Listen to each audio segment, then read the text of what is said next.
আসসালামু আলাইকুম viewers, Sabbir solve একাডেমির পক্ষ থেকে আপনাদের সকলকে স্বাগতম। তো ভাইয়া আজকে আমরা শিখব বঙ্গোপসাগরের তীরবর্তী দেশসমূহ। তো ভাইয়া একটি টেকনিকের মাধ্যমে আমরা আজকে শিখি। টেকনিকটি হলো ভাবাই মিশ্রি। ভাবাই মিশ্রি। তো ভাইয়া এখানে ভা দিয়ে আমরা বুঝি ভারত, বা দিয়ে আমরা বুঝি বাংলাদেশ, রাজশাহী দিয়ে আমরা বুঝি ইন্দোনেশিয়া।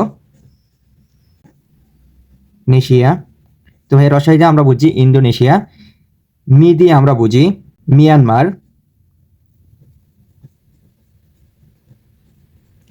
মিয়ানমার।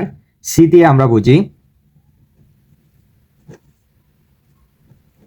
শ্রীলঙ্কা। তো ভাইয়া আবার দেখেন, বঙ্গোপসাগরের তীরবর্তী দেশসমূহ হলো কি, টেকনিক হলো ভাবাই মিশ্রি। তো ভা দিয়ে আমরা বুঝি ভারত, বা দিয়ে আমরা বুঝি বাংলাদেশ, রাজশাহী দিয়ে আমরা বুঝি ইন্দোনেশিয়া, মি দিয়ে আমরা বুঝি মিয়ানমার, সি দিয়ে আমরা বুঝি শ্রীলঙ্কা। তো ভাইয়া আজকের ভিডিওটি এ পর্যন্তই। যদি ভালো লেগে থাকে অবশ্যই আমার ইউটিউব চ্যানেলটি সাবস্ক্রাইব করে দিবেন।